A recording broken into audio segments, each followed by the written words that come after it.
It's like the desert.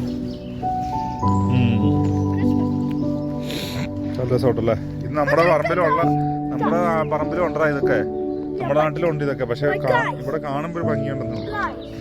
Don't touch it. What if the poison? I am not. That's why the other time Morocco and I played, Morocco was touching me. I said, don't touch it. It might be poison. But he didn't listen. He keeps touching it, but I didn't touch it. I didn't know it was poison. What if it's poison and it's so bad? What if it gives you red spots? What if it kills you?